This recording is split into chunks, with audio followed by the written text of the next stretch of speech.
Welcome back, everybody. We're wrapping things up in our last hour of Comic Art Live. I hope you've been enjoying the show. Full slate tomorrow. Unbelievable people tomorrow. Not only are we talking to one Ryan tonight, we have three more Ryans tomorrow. Why didn't we hold that for a poker hand? We got Ryan Otley, Ryan Stegman, and Ryan Sook all tomorrow. So that's our own version of Jet Li's The One, where we just battle, and like The Last of Us will have the powers of all the other the other three.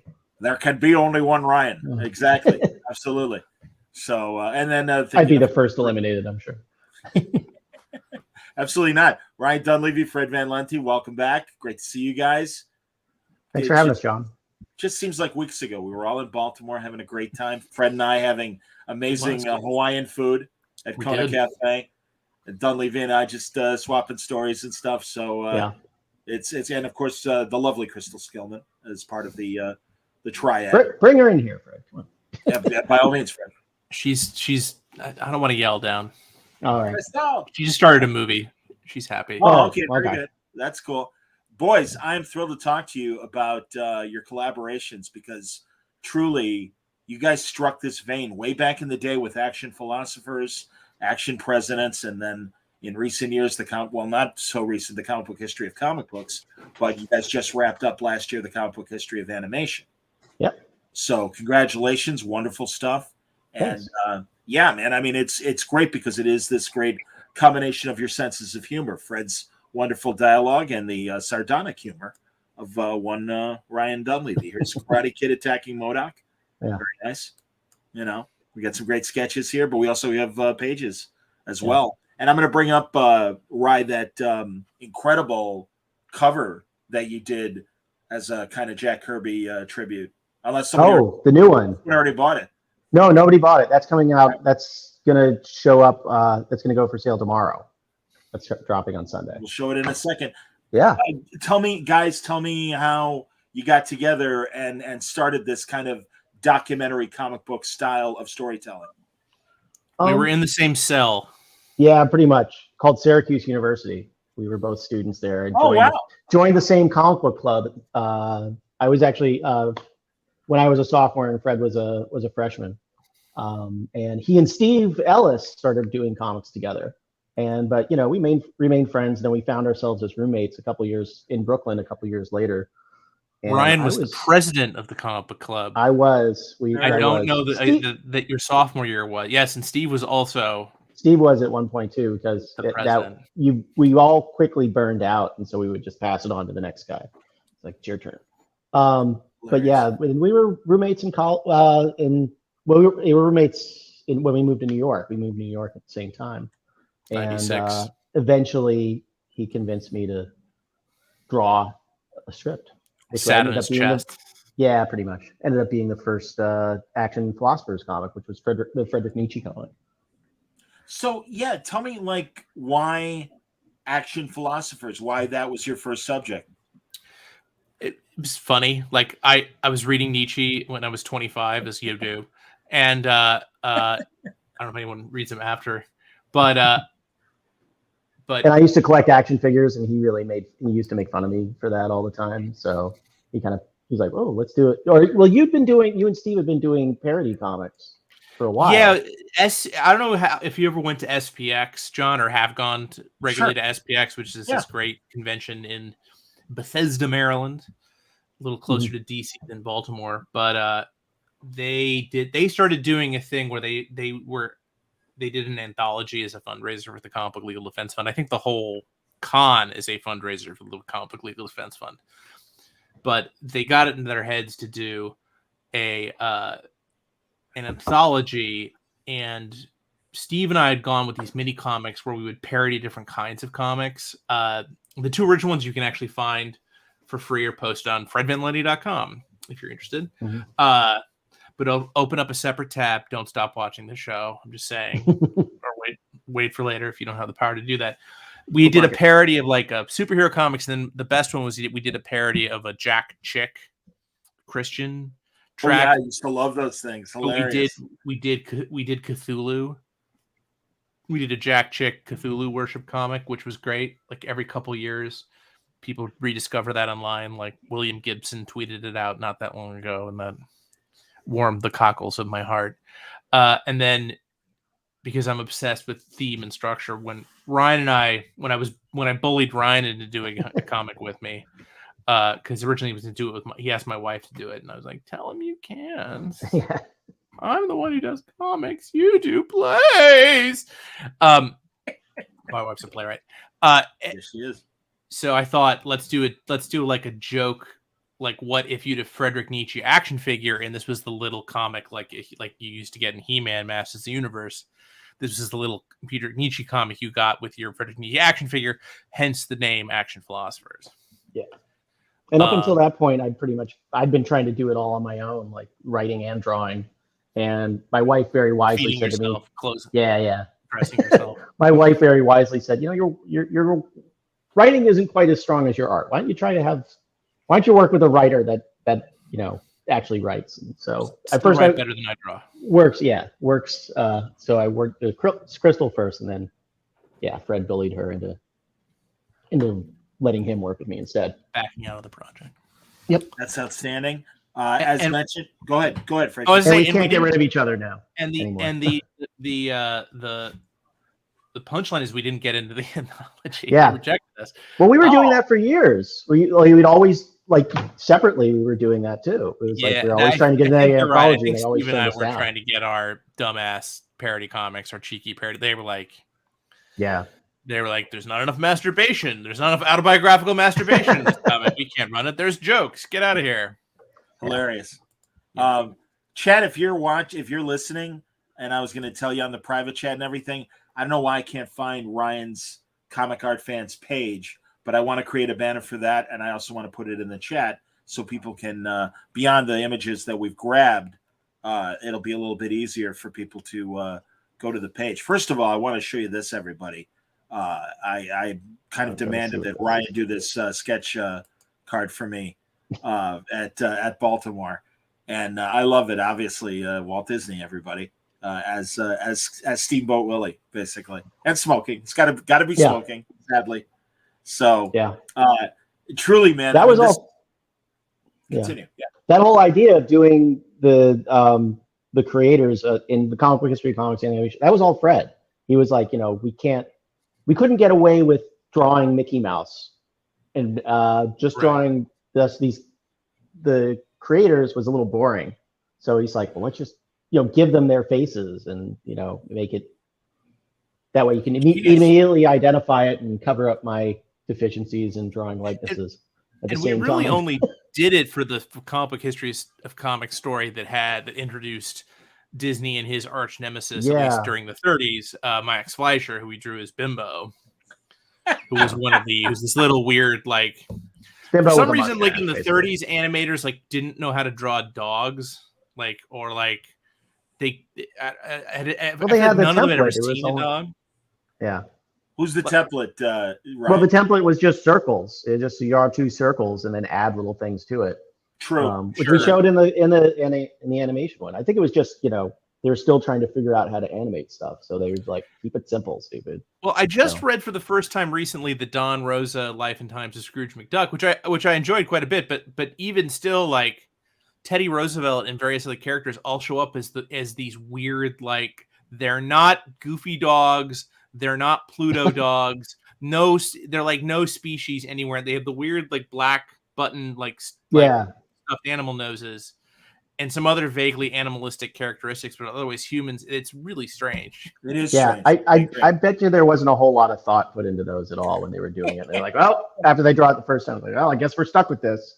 But there's also talking geese and shit. Like, there's like, it's not like you're like, I mean, with all due respect to the great Don Rosa, he's just gonna he's gonna live off commissions the rest of his life, so he does not give a crap what I think. But like, I'm like, can we have more animals? I don't know. Like, do they all have to be these weird, like, Beetle Boy or Beagle Boys? They're named the Beagle Boys. They don't look like beagles. Yeah. No, you're right about that. They don't have the floppy ears? Or something? Yeah. I don't think they do. I think they've got, like, weird, like, cat ears. Yeah. That's hilarious. Why am I blanking on the great animator, the father of comic book cartooning animation, Gertie the Dinosaur, Little Nemo? Winsor McCay. Winsor McCay. Man, you go back. I mean, they're on YouTube. I mean, it's funny because we talk about these, ridiculous dogs that don't look like dogs.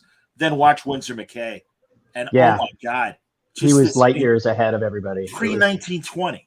Yeah, I mean, these are from the teens, and it's just like, oh my God, I forget, was it the Lusitania that he did the sinking a ship and everything? Yeah. Oh my God, this is just that was a really important piece of propaganda too. It really got people to support the war effort. Yep. Because they didn't have film of it, but it was so compelling that it really changed people's attitudes. Totally. The voice of Barney, because of course he does, has many cells from Gertie the Dinosaur. I'm saying cells just because he did it before cell technology was invented. Like, he just drew literally the background. Like, now you tell us to an animator, they look at you like you're nuts. He drew the whole thing by hand. And when you look at the drawings, they're just these perfect line, weights. And supposedly the legend about him was he could do it freehand. Like, he didn't. Wow. He didn't sketch and put a pencil down and then he had no light box or anything. Wow. I'm sure he had some. I mean, there's no way he could have produced those backgrounds exactly without some form of light boxing, which I'm sure they had the tech for. And have you guys seen? There's a amateur documentarian on YouTube that really is doing like the Fleischer and Warner Brothers animation stories and going, years by years. And oh my God, the guy is so thorough with his research and the stuff that he shows.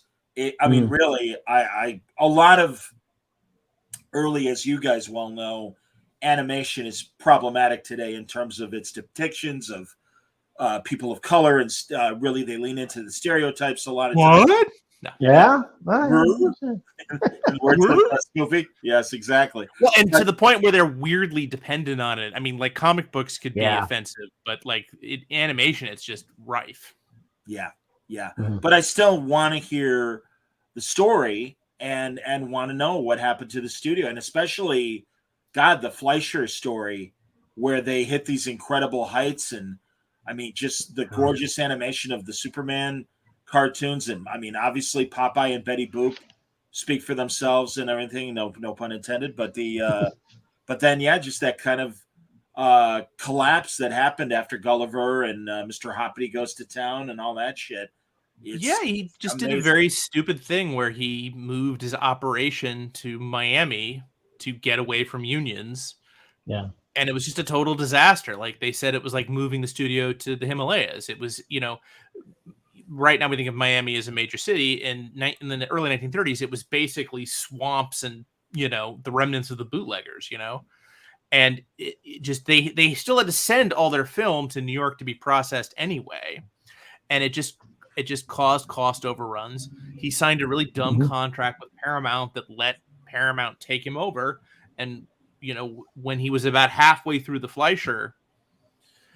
Superman cartoons, which the interesting thing about Superman cartoons is they get way more racist after they fire Fleischer, which I don't know if that's a coincidence, but it's sort of interesting. Yeah. Well, but it was also during the the height of the war, and it was I mean, so unfortunately the Japanese were on the other side, and again, people leaned into the stereotypes, unfortunately. Yeah. Well, yeah, there's one where like there's Nazis working in Africa, and there's just like 3 different bad stereotypes going on there. But that's like the last one of the last ones. But yeah, so the first thing they did is they fired him. His brother basically abandoned him, who was his right-hand man and director, Dave Fleischer. And they just moved the studio back to New York and signed a contract with the union. Yeah, crazy stuff. Geez.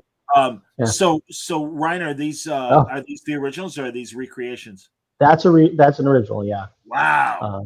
I do remember selling that. I think at a convention. Okay, so unfortunately, not. Well, you did a different. Well, I guess the other version would have been. I did 2 versions of that. Yeah. I think the second one I did was digital. Yeah.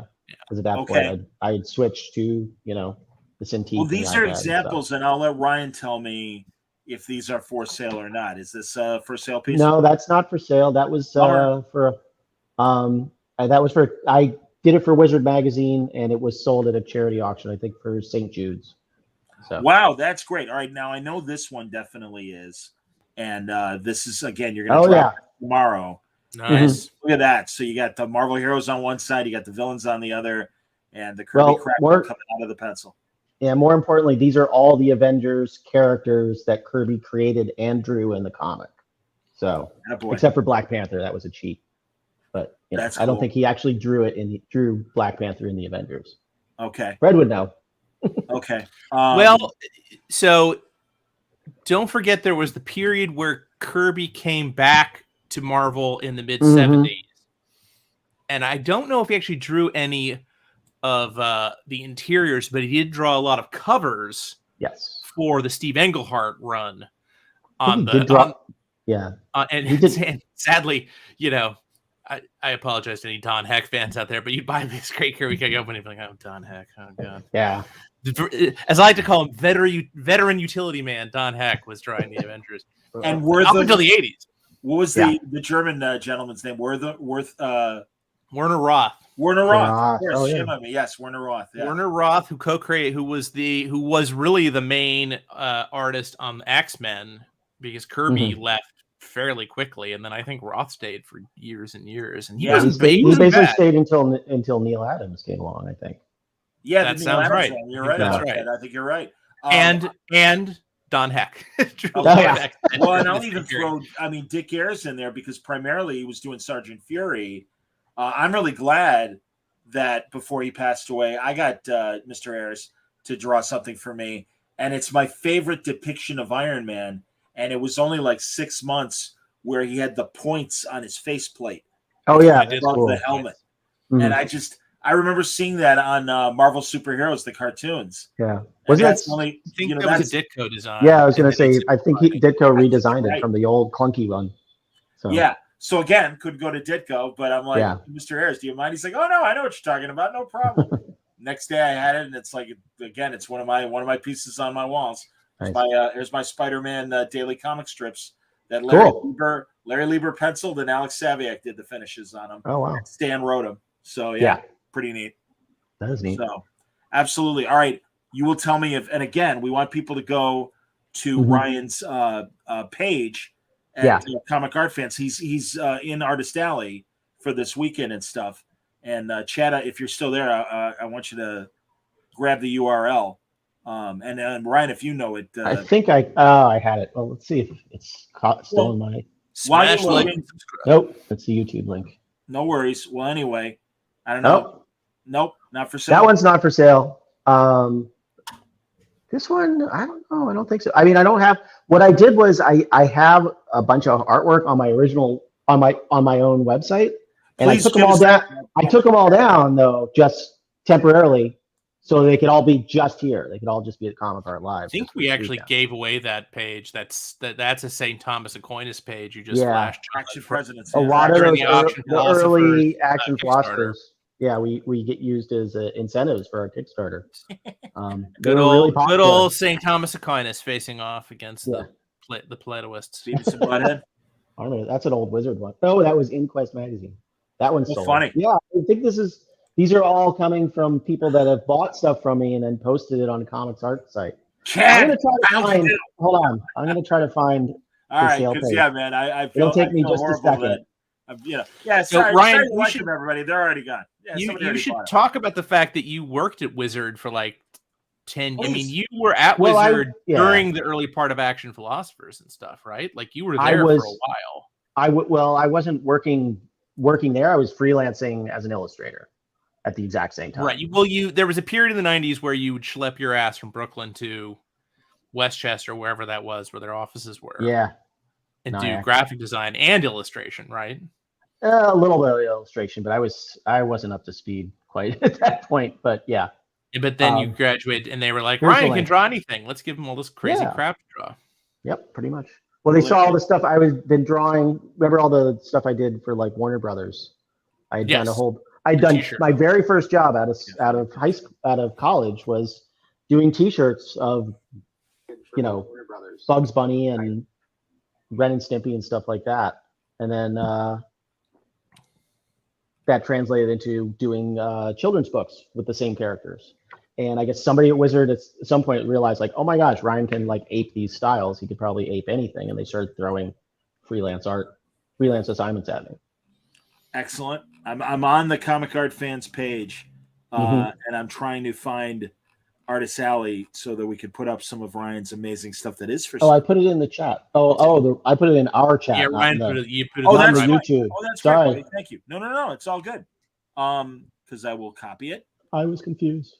No, you're good, man. It's all good. No, I will. Let's not go crazy. Well, here. Yeah. All right, so first of all, kids, I'm competent, not good. here it is. Here, I'm pure evil. putting it in the chat right now. And hang on one second, because I will go and create a tab and start uploading the photos that are for sale. So this is great. And we got plenty of time. So yeah, man, let's. Wow, look at this! Holy shit! Right away, I see a Green Lantern Parade page. That's a wizard piece. That looks amazing. Stand by it, and I'll have it for a moment. So was that a? Was it was it an article about an upcoming Green Lantern thing, or what was it? I think it was one of those things where they just they had this goofy idea and they're like, let's do this. They're like, let's do a Where's Waldo with every Green Lantern character we can think of and have Ryan draw it. And so they would always, that I did so many pieces like that. They just gave me a laundry list of characters and a situation to put them in. And they're like, go nuts. And so that was the result. And you charged per character, right? See, Fred, where were you? I charge by the inch. That's and funny. Very small. Art Baltazar will do quick sketches of things, and he will be like $1 per character and stuff. Oh yeah, well, and then so it's like someone will throw out 20 and be like, "Okay, give me 20 Justice Leaguers," and he'll do it. Oh wow, okay, that's cool. So here it is, everybody. Ta-da! That's fantastic. The color version is on there too. Yeah, it's green characters for St. Patrick's Day. Almost all. Yeah, Green Lantern characters or Green Lantern ripoff / adjacent characters. So was that Namor next to Tomari? No, that's Sinestro, I think. Okay. Oh, of course. Stand by. Okay. Yeah, of course it's Sinestro. X Green Lantern. The collar? Yeah. No, I'm hip. Yeah, you're right. Of course, and the logo and everything. Yes. Of course, the Jolly Green Giant, the unofficial superhero that's green. I think Poison Ivy's in there somewhere. The Hulk is in there. So, predominantly green characters. Outstanding. And then in color, you can't, or they're either predominantly green or orange. So you're supposed to find Guy Gardner. So I had to make him blend in as much as possible. Hilarious. All right, what happened to my link? Ugh. All right, I'll get it again. We'll keep bringing up people and. But that one was just stuff. But a lot of the stuff I did for Wizard, I made prints of later on as Fred and I started going on to conventions, and some were more popular than others, and that Green Lantern one was one of the more popular ones. That's outstanding, man. Oh, these are great because again, a lot of these are for Wizard and Toy Fair magazine. Yeah, so people have seen them, and there's lots of characters that people love, but they just with Marvel and DC characters, they just haven't been printed in actual Marvel and DC comic. Dude, these are amazing, seriously. Thanks. And again, I mean, you've done for me over the years a Kirby solo and that Walt Disney solo and stuff, but like these jam pieces, holy shit! I'm about to put up a Star Trek one because I'm such a Star Trek fan. This was for Toy Fair. Mm-hmm. Boom. There we go. That's outstanding, hilarious. Evil Spock right there. Mm-hmm. Ilea. Yeah. Outstanding. They're like putting as many jokes as possible. They're like, have Riker hit on everybody. Like, sure, no problem. And Frank Gorshin in both his alien makeup and his Riddler garb. I love that. That's outstanding. Hilarious, man. You're killing me. Patrick Stewart in the dress in the back. Who was in the dress? Patrick Stewart, all the way in the back. Yes. Wesley making fun of him. For once, Wesley doesn't look like Sulu. him. Yep. Fearless Sulu, absolutely. Abe Lincoln, ready to fight. James, stay back. Oh, Nomad. Yeah, that was it. Yeah, it's the cage fight with Nomad and what's his name? Captain Pike. Yes. I love Captain Pike. I'm hoping against hope that I like the Captain Pike TV series that's coming up. That's happening? Yeah, it's going to be next year, Strange New Worlds. Oh, okay, cool. And it's interesting because Anson Mount, who did a great job playing Captain Pike on Discovery, is in it. Rebecca Romaine is doing number one, the Majel Barrett character. Oh, so they're doing like the old from the pilot, those characters. That's cool. It's 10 years before James Kirk. So it's young Spock, Ethan Peck, Gregory Peck's grandson. And then they made a big announcement this summer when they had a big Star Trek event in September. Nurse Chapel and Uhura will also be characters on the show pre-Kirk, that they were on the Enterprise serving before Kirk got there. And also that excellent character from the original series that they would usually cut his scenes to make more time for commercials. But Dr. Mabenga, the African doctor who specialized in Vulcan medicine, that's why he was on the ship, was there in case they needed somebody to treat Spock. Don't know that one. I never heard of that before. Yeah, they have a new actor playing Mabenga, so that's kind of cool. I'm rewatching Deep Space Nine right now.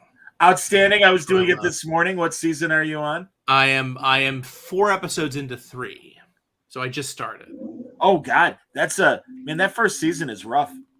It's a little rough. There are some really good episodes in it, but it definitely continues to build steam, and it still remains my favorite Trek. I've never seen Voyager, so I'm gonna actually just roll right from Deep Space Nine into Voyager. Honestly, I always say, I put the Voyager episodes in thirds. There are a third that are just average. There are a third that suck. There are a third that are exceptional and great Star Trek. And it's really a relief. And it's kind of cool because a couple of years ago when they made the Deep Space Nine documentary, it enjoyed kind of a resurgence, and people were like, yeah, that was a good show. I mean, we all knew it as Trek fans. And it's nice to see Voyager getting the same treatment as well. And I always like to point out, because the one thing from a PR standpoint, and I know Fred's probably sick of me saying this, because I'm sure we've talked about this before. I don't know if Ryan's heard me, but I really do hate how the PR machine behind new Star Trek are like, well, we're the first to do X. And it's like, Voyager did it 20 years ago. I don't know how to break it to you. And it's like, again, they have great, strong, modern female characters on new Star Trek. But again, it's like, check out the half of the Voyager crew. And by the way, they were able to do it and also have strong men with them. And frankly, in new Star Trek, not a lot of strong men. Got to be honest. Yeah. Okay, whatever. I got enough Star Trek I can enjoy. John, you don't need strong men. It's 0G. They can just float around. If anything, the strength works against them. Oh, man. I'm looking forward to Robert. I can't remember his name. Chakotay. Robert, great actor. Beltran? Beltran. Yeah, thank you, Ryan. Yeah, Robert Beltran. He's going to be on Star Trek Prodigy, which I will say, I swear to you, everybody, I like it. That's a lot of Star Trek. I'm way behind. I still refuse to get CBS All Access, so I'm stuck with whatever Amazon has.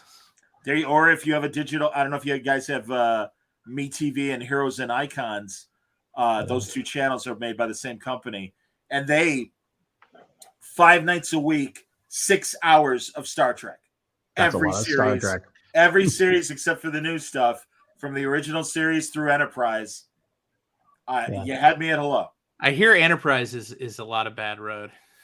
Again, there are not as many good ones as I said about Voyager. There are, and I would say the 4th season of Enterprise, they as a last ditch effort to save the series, had a lot of interesting multi-part episodes. But yeah, unfortunately, it sucks because you find out that the creators are like, no, we want to do good Star Trek, and but we also want to be kind of different. And they wanted the first season of Enterprise to be on Earth, building the ship. Oh, geez. Or in a space station orbiting Earth. Yeah. And the network's like, no, we need another show like Next Generation. Get out in space. And that was Voyager's problem too. It was always the networks breathing down their necks, going, no, it's got to be like Next Generation. And it's like, okay, but we've seen that show already.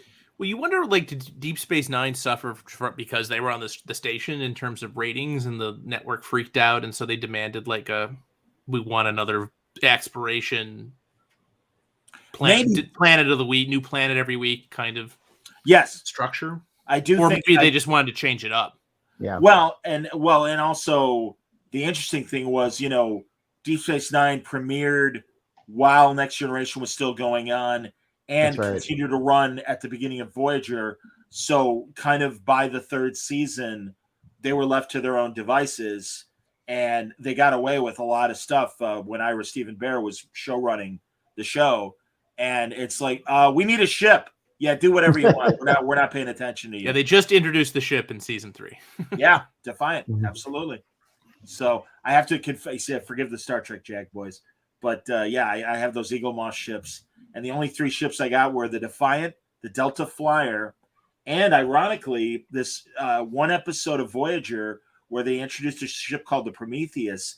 The design looks very much like the brand new Prodigy show, where it's got kind of a diamond head sort of bridge and main saucer section, and it's this like kind of cool sleek design that I always thought was kind of cool. But anyway, I'm just mildly annoyed. This is my geekinality thing. We've only done the Star Trek Jack for about 6 minutes, so I think people are okay. But, all right, good. Thank you. I'm sorry. But I'm annoyed that all the other small craft in Deep Space Nine are named after rivers. Yes. But the Defiant is called Defiant, and I get it's not technically a runabout, and it's a prototype like Romulan cloaking ship, but still, I guess if you called it the Mississippi, the other aliens would not respect them. They'd be like, whatever. What drove me nuts about some ships and stuff, they had a Glenn, and it's like, yeah, all right, but they really should have had more Russian astronauts, tributed with ships. Exactly. Yes, yes. So here's Planet Hulk. Ooh, Planet Hulk. Taken very literally by Ryan. I've shown that to Greg Pak many times, and he's never made a comment. I'm like, I'm sorry. Trying to get him to buy it. Yeah. Greg, if you're watching this right now, go to comicartfans.com. I was thinking of you, Ryan, when Greg created his Korean and Texas cookbook, and I'm like, oh man, you did your cookbook back in the day. Mm-hmm. Well, I didn't do the recipes. I was just I drew it. Well, yeah, but you drew it. Yeah. So excellent. I'm here. I'm bringing up one. We've already discussed this, but I'm bringing up a Walt page and also these dogs that don't look like dogs to show. Dogs that don't look like. Oh yeah. Now I know what you're talking about. This callback. Yeah. Callback. It is a callback. And there we go. There it is. Oh, there we go. That's great. This is actually an old shot. There are on the actual artwork. There are buildings behind Walt Disney in the final. Okay. So all right. Good deal. I mean, again, we revisited all those scenes in the comic book history of animation with them like almost freezing to death in the snow. Oh, this is great. I can't wait to show this. It's EC Comics, basically their bullpen. Oh yeah. And I love this. See, that's what I'm saying, man. This is what I think it is. I think I just sold it. Did you? I sold. Yeah, that's what I like. Minutes before I got on here. Yeah. All right, that's great. Right. Show it. Yeah, I will. Everything must go. Oh my God. Well, that's why it was so funny. Ryan initially, I think, was gonna direct everybody to the webpage for a lot of this stuff, and I'm like, Ryan, you're gonna be selling on Saturday. Don't forget, man. We got the show. We got show. True. John was right. I will admit when I'm wrong. No. It's all good, man. So yeah, I'm sorry this sold already. Right? I'm gonna look. Fred gave me so much fun stuff to draw in that series. That's comics, man. But it started to get exhausting because it's like a brand new concept every panel. It's like, oh God. This will be good. Can't wait to show this everybody. See, I mean, this is what I love, Ryan, because it's so New York because I love going to Sardi's and seeing all the caricatures and stuff. And that's kind of the vibe that I get looking at your stuff and everything, Hopefully Sardi's will reopen soon. Very flattering. Oh, wow. Here's hoping. Absolutely. Good Lord. They're renovating them post-COVID. Oh, that's why. Okay. I assumed it was COVID. Okay. It's a combination of both. Well, yeah, you may as well take advantage. Yeah, of the time and everything. I'm sorry Fred gets blocked when I'm putting up these pages. I'm not sorry. Look at me. It's all right. I'll just babble. You can still hear my voice. Hey. Batman 66 right there with Adam West and the Batcave.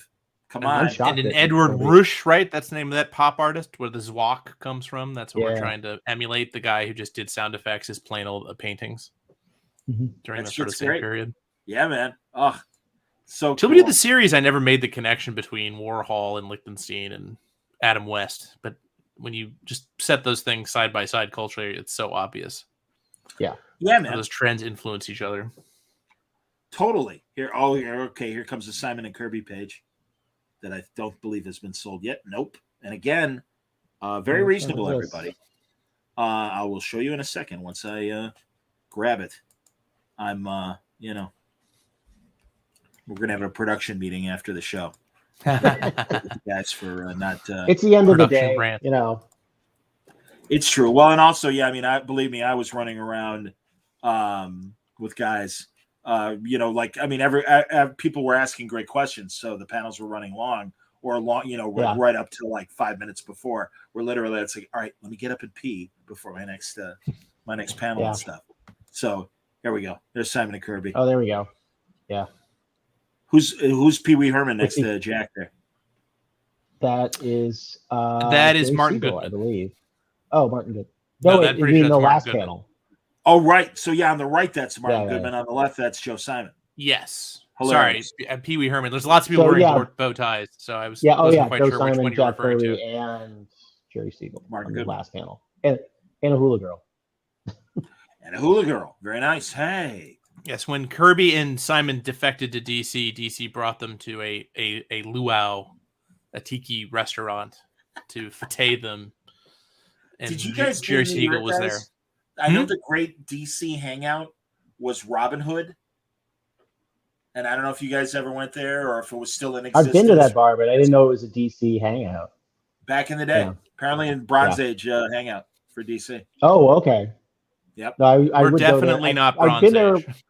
We went to high school during the Bronze Age. Yeah, I understand. Some of the indie guys, like after the Mogard Fest, we would end up there.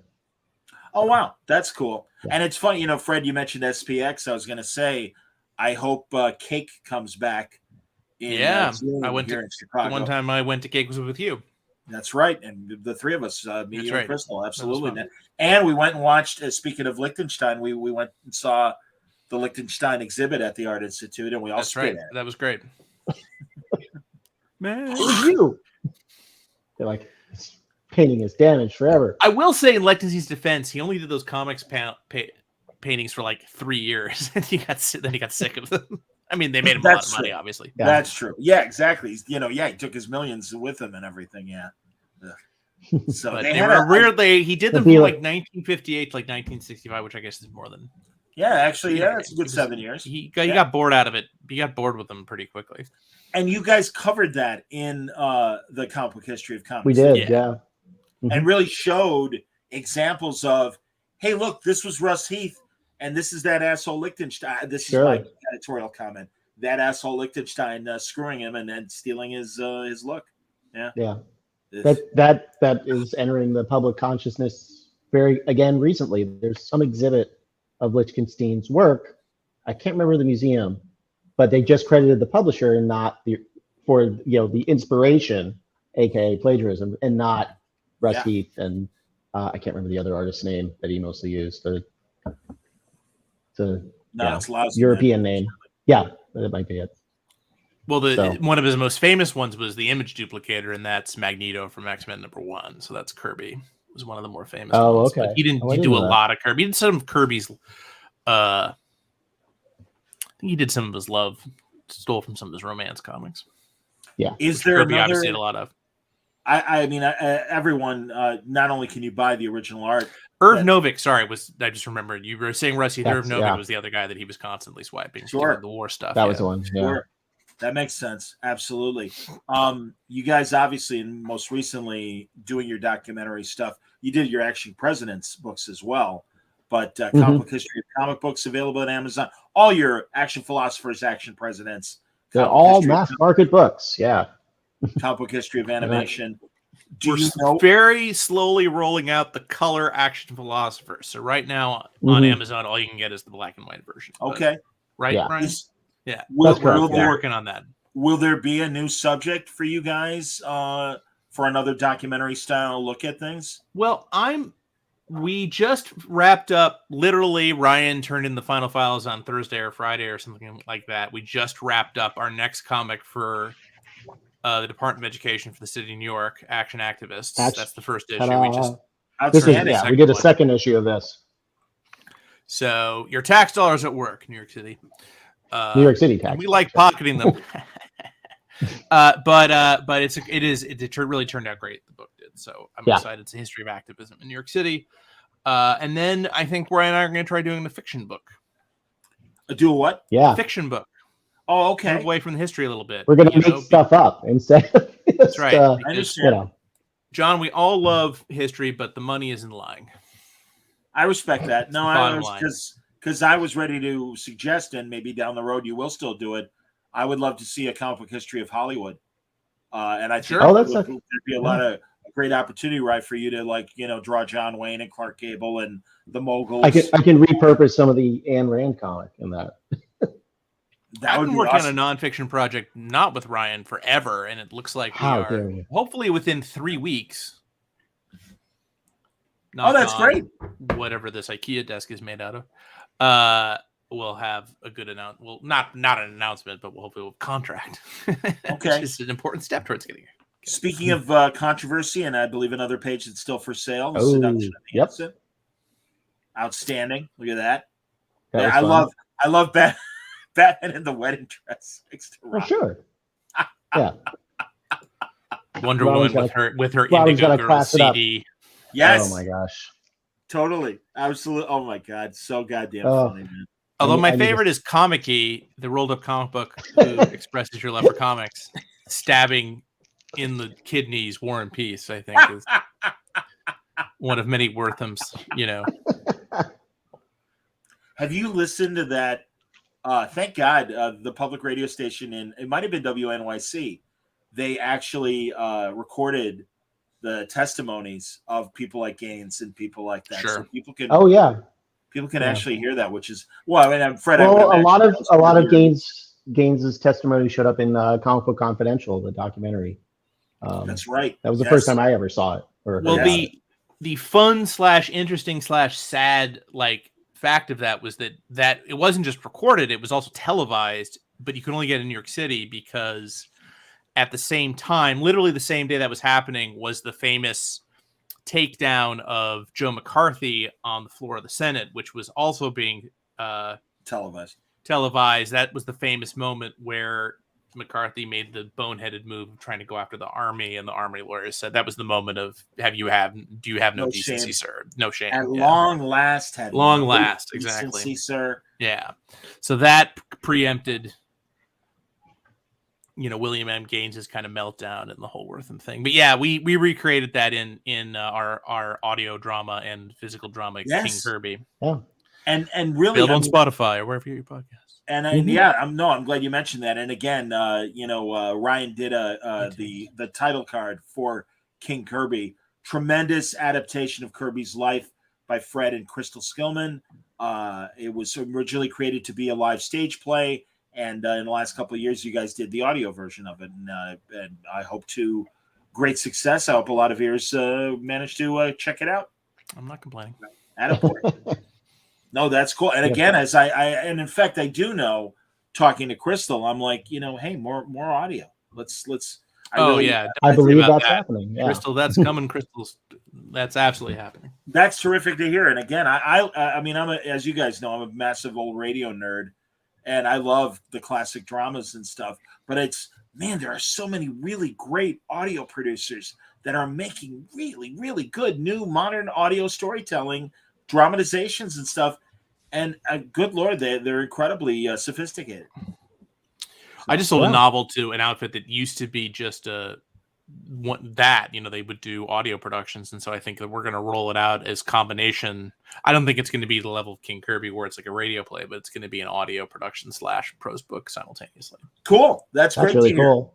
And I've noticed too, a lot of our friends that are comic book writers are writing audio for Marvel and DC. My buddy Ben Percy is having a great time and has done did an Old Man Logan story and then did an Old Man Star-Lord story. Old Man Quinn, I believe. So pretty neat. No, I love that all that's happening. Very cool. I like it a lot. So everybody, once again, I want to did I create the banner? Here, I didn't create the banner. I got to get the banner for Ryan's page for everyone to go to. I thought I put it in the chat, but maybe I didn't. Stand by. I'm gonna do that. We've given Fred enough it's funny, Fred, when I did this, they asked for a picture of me at a comic convention booth, and I didn't have any. I had to Photoshop myself in to one. I should have asked you. I'm sure you had one somewhere. I do. I have a good one of you with a bunch of donuts at Emerald City. Yes, that's got to be from years ago, though. So yeah, it's you true. look I different. probably look better. Thinner. Your I beard- probably look thinner then. Your beard is The longer. donuts and whiter, have taken their toll. I'm not exactly sure what the boxes of donuts is open and it's in your lap, so you can't even really see what. Oh yeah, well that's It all anybody disguises wants, anyways. your Nobody wants body. the comics. It's all donuts. That's right. Absolutely.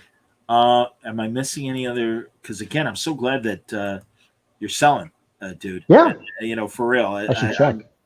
I'm absolutely happy about that. So, here. Now you make me want to check my email, see if there's anything else came in. Excellent. A good crime comic page coming very shortly. Oh, and again, I'm so glad that there's a renaissance on crime comics. We're getting incredible crime comics these days. I was just talking to Chip Zdarsky about his new book with Jacob Phillips. Newburn is just amazing. But again, I mean, the original inspiration for that stuff is this wonderful comic book stuff that was created for all ages, and not in the all ages safe way, but okay, there's funny animal books for the kids, and then you get these cool crime comics and stuff. Yep. So. That was the first comic book comic story because we did it for another anthology. This time we were publishing it, so we were able to get in. That was the only way we could make sure we weren't rejected. Nice. You remember Indie Spinner Rack, the podcast, John? Oh, of course. Yeah, that was Charlito and Mr. Phil. Yeah. Somehow I convinced them to do an anthology with me. I was like, I'm afraid to talk to people. So. I want to do an anthology, but I'm afraid to approach cartoonists. You guys know lots of cartoonists. Let's go get them. So. Juan wants to know, Fred, how come you and Ryan didn't collaborate for your comic book history of basketball? Because I don't know how to break this to you, but some publishers have a weird attitude about what is cartoony and what is not cartoony, and Ryan is considered to be very cartoony, and they wanted someone a bit more realistic. And I should say, it was weird not having my comics husband with me on that project, but Joe Cooper absolutely did a fantastic job on it. Oh yeah, couldn't be happier with that book. Oh, it's a great book. Absolutely. There's no way I could have done it anyways. It was that and Action Presidents were going on. Yeah, you were doing it. Yeah, you couldn't have done it anyway. Yeah. And I was doing that and 2 webcomics all at the same time. So another book? No way. I'm with you, man. I'm talking to somebody online right now who's complaining that people aren't reading enough and what's with the audio stuff. And I'm like, I don't care. Sorry, kid. I don't care. It's fine. Again, we're here to promote Ryan's beautiful art and Fred's writing, and then when they collaborate and when they don't, and also to show some of this amazing stuff that people can read and then also put on their walls. So plenty of good stuff to talk about right now, man. Sure. We can. Yeah. So again, I'm gonna. I want to know what Fred's doing without me. So and truly, guys, with our last remaining minutes here, do you want to promote anything else that's coming up as far as publishing and stuff? Well, if you attend middle school in New York City, good news. Right. You'll be getting our latest project in about 5 months. Outstanding. For free. That's cool. Yeah. For free. Yeah. And that's also going to be available in PDF form online as the original one. So everybody will be able to get it as well. Yeah. And speaking of crime comics, I'm doing a crime comic I really love for Dynamite right now called Jennifer Blood, the continuation of the Garth Ennis series. Vincenzo Federici is doing a terrific job drawing it. And I'm very, very, very proud of it, and people seem to be digging it, so I'm very excited. That's fantastic. And Fred is going to come on Word Balloon. Is it this coming week, Fred, or next week? Yeah, it's this coming week. It is this Wednesday. Wednesday the 17th. Yes, Wednesday the 17th. Fred has been incredibly kind during COVID, missing hosting trivia nights at his local tavern, and has brought his usual brain twisters to the Word Balloon audience.